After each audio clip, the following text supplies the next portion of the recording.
All right, ladies and gentlemen, welcome back to the channel. We're talking about the Minnesota Vikings in tonight's video. You guys have a matchup at home against my Green Bay Packers just a couple of evenings from now. The last time the Minnesota Vikings lost a football game was pretty much 2 months ago. It was actually over 2 calendar months ago. And I think that 27-24 victory on the road against the Seattle Seahawks, who were, pretty much playing to get into the playoffs, I think that solidified people. Darnold threw for 3 touchdowns, 0 interceptions. They had no turnovers as a team. I think that solidified people saying, the 13-2 Minnesota Vikings aren't frauds. I don't know why it took that long to come to that conclusion, but I guess it did. And now people are finally taking this Minnesota Vikings team seriously. Although honestly, not really. I was just watching First Things First, and Nick Wright was doing his tiers, and the Lions and the Vikings were like toast if they don't have a week one bye, which is crazy to me. But neither here nor there. Folks, the Minnesota Vikings are the ninth highest scoring team in the National Football League. They are also, around middle of the pack with running, but the defense, and no one's concerned too much about the Vikings offense if you're watching these games, because what Sam Darnold's doing right now is spectacular. He's fourth in the league in passer rating. He's fifth in touchdown passes at 32. Yeah, Sam Darnold has 32 passing touchdowns this season. Like we said 1 week ago against Seattle on the road. In Seattle, not an easy place to win. He threw for 3 touchdowns and no picks. The defense is really nice. They are the third best scoring defense in the National Football League, allowing only 18.4 points per game. They are the second best running team per game. They are the fifth highest sack defense, 44, and they're averaging 2 takeaways per game, which is dead first in the National Football League. So, folks, welcome back to the channel. Obviously, we're talking about the Minnesota Vikings. I hope you guys all had a great Christmas. I hope it was very merry. We still have New Year's Eve and New Year's Day a couple of days from now, but I hope you had a great holiday season thus far.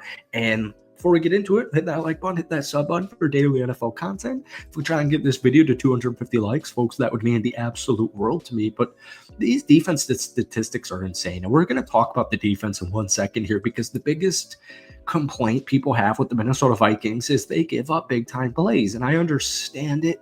But at the end of the day, this is like the best red zone defense, and this is the best turnover defense in the NFL. So the next 2 games are huge. My Green Bay Packers, we can't win the NFC North, but we could make things a little bit complicated for the Vikings with a victory. So the reason I say that is because the thought process here is week 18 on the road against the Detroit Lions. Currently, both teams are 13-2. If both of these 2 teams win, and by the way, Detroit's playing San Francisco, and if you guys can take care of my Green Bay Packers, you're both 14-2. You're playing for the number 1 spot in the NFC North, and you are also playing for the number 1 seed in the entire NFC.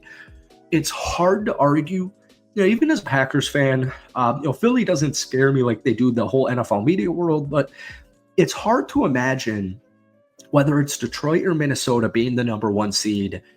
It's hard to argue against that team just making the promised land. It's hard to argue it. So right now, Sam Darnold is playing a phenomenal campaign. So not only does he have 32 passing touchdowns, he's at almost 3,800 total passing yards with still 2 games to play. He has only 11 interceptions, and his on-target percentage of 79.8% is the highest of his entire NFL career.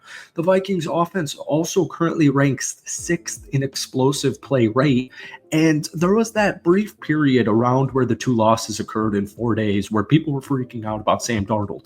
Pretty much the reason is everyone's been waiting through 15 games for the Vikings to lose a step.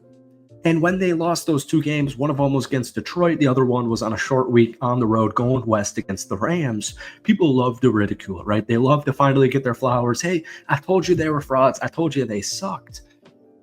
Turnovers around that period of time were actually a very brief issue for this Minnesota Vikings team.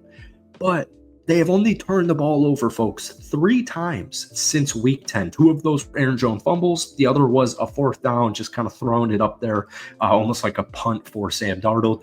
Only 4 teams in that span have fewer turnovers. That's the Buffalo Bills, the Green Bay Packers, and the Kansas City Chiefs. So this offense, they're top 10 in most metrics. So you got to take this offense seriously.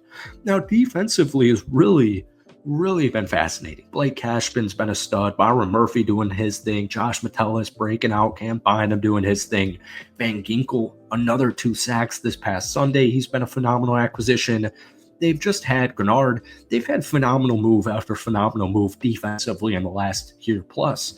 But the big thing people have against the Minnesota Vikings, and I'll admit myself included at times, is the defense does give up some big time plays. And so I found this metric, the statistic that is actually kind of really cool because Ivan Pace Jr. hasn't played football in a couple of games. Blake Cashman, the other linebacker, missed, a couple of games early on in the season, around when those losses were occurring. And it's really crazy the difference when both of those two linebackers are on the field and healthy versus when they aren't. So the defense currently ranks 21st in explosive play rate allowed. Only the Baltimore Ravens have allowed more passes of 15 plus or more this season than this Minnesota Vikings team. But here's what's crazy. When Minnesota has linebackers Blake Cashman and Ivan Pace Jr. on the field, that explosive play rate percent allowed goes down to 7.7%. That's the best in the National Football League. And just to make another example about Ivan Pace Jr., who a lot of people still don't even know. The dude had a phenomenal undrafted rookie season last year. I think he had 101 combined tackles last year.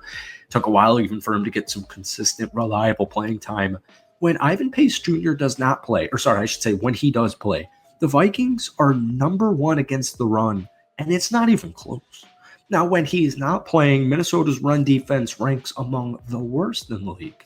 So I'm not telling you, because obviously opponents go in, health goes in, game script goes into all of these different just kind of metrics. But the point is, man, when these two linebackers are healthy, Blake Cashman, and the reason I'm saying this is because Ivan Pace Jr., whether or not he plays on Sunday against Green Bay, he's been designated to return from the IR.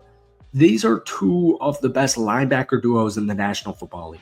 And nobody's really talking about it except for Minnesota Viking fans. So I find it really interesting how this team at 13-2, and we've been saying it the entire season, we've been ranting about it every single week, they're really good.